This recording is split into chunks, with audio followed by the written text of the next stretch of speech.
The bear is dancing. And fell in the box.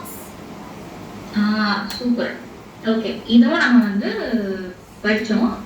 In correct தான். இன் வந்து தப்பு இல்ல.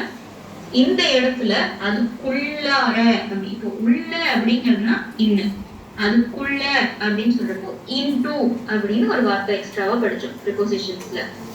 அது ஞாபகம் இருக்காது, பட் அதுதான் கரெக்டான வார்த்தை. ஃபால்ஸ் இன்டு த பக்கெட் அப்படின்னு சொல்லணும். ஓகேவா?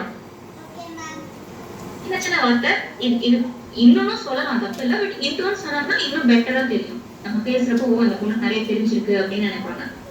ஓகே, அப்போ ஃபால்ஸ் இன்டு தி பக்கெட் அப்படின்னு அர்த்தம். அப்படின்னா என்ன? ஃபால்ஸ்னா கீழே, ஃபால்ஸ் டவுன்னா கீழே விழுகிறது, ஃபால்ஸ்னா விழுகிறது. ஓகே, இது என்ன பண்ணுது?